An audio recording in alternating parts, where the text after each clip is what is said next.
You know that friend who always cancels plans? The one who's tired, busy, or maybe next time every single week. Yeah, that's not them avoiding you. They're protecting something. If you secretly feel more excited about a Friday night in pajamas than a night out, welcome. You're about to feel very seen. Here's the thing, society might call you boring for loving your own company, but science calls it something else entirely. You're not lazy. You're not shy. You're just wired differently. While some people get their energy from parties, gatherings, and constant noise, others find their peace in stillness, in quiet corners, and in the freedom of home. Every social interaction, even a fun one, slowly drains your battery, and home is the only charger that actually works. Here's where it gets interesting. Extroverts recharge by being around people, the noise, the movement, the chaos gives them energy. But introverts, and anyone who loves staying home, they recharge in stillness. Even a fun night out slowly drains their battery. That's why a quiet evening with a book, a favorite show, or just your thoughts can feel more satisfying than hours at a party. It's not about being antisocial, it's about how your nervous system is wired. Psychologists call this the optimal arousal theory. Some people need more external stimulation to feel energized, while others need far less. That doesn't mean you're lazy or afraid, it just means your nervous system works differently.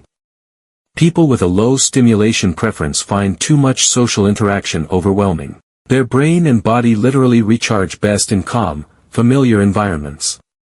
Home isn't just a place, it's the only spot where their energy truly comes back to life. There's more to staying home than just recharging. Home gives a sense of control you rarely get outside. Out there, the world is unpredictable, loud strangers, last-minute changes, awkward small talk. But at home, you control the lighting, the noise, the vibe. For people with anxiety or high sensitivity, that control isn't a luxury, it's survival. Choosing home isn't hiding. It's creating a space where your mind feels safe and your energy can actually come back. And here's something most people don't realize, staying home isn't doing nothing. Studies show that people who love solitude are often more creative, introspective, and better at problem solving. Some of the best ideas aren't born in crowded bars or noisy parties, they're born in quiet corners, late-night thought spirals, or while reading a book on the couch. Home is where the mind gets the space to wander, reflect, and create.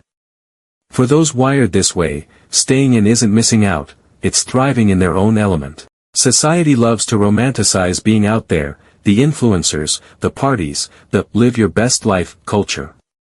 But what if your best life isn't a crowded bar or an endless night of socializing? What if it's a cozy documentary, some soup, and zero obligations? That doesn't mean you're missing out. It means you know yourself. Choosing home over chaos isn't sadness, it's self-awareness. It's understanding that your peace matters more than fitting into someone else's idea of fun. But let's be honest, sometimes staying home isn't just about recharging. For some, it's social anxiety, past trauma, or quiet whispers of depression saying, "What's the point?" For them, home becomes both a refuge and a cage. That's why it's important to ask yourself, do you stay in because it fills you up, or because leaving feels too heavy? One is peace. The other is hiding. Knowing the difference isn't judgment, it's self-awareness. For those who truly love staying home, joy often hides in the little things. The morning coffee ritual, your favorite spot on the couch, the way sunlight hits the room at sunset, or rewatching a comfort show without guilt. These small moments, which most people rush past, are where life quietly unfolds.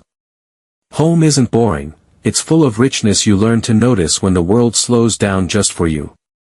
So, tell me, do you genuinely enjoy staying home, or do you think we're all just making excuses?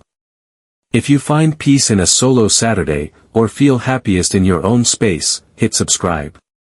Because in the next video, we're going even deeper into the psychology most people never realize about themselves, and it's going to change the way you see your own habits. Here's the truth, if you turn down invitations without guilt, feel happy on a solo Saturday, or prefer rewatching your favorite comfort show over socializing, you're not broken. Psychologists call this a low-stimulation preference. You don't need the world to entertain you, your inner world is rich enough. You're wired for depth over noise, for peace over performance. And that's more powerful than society gives you credit for.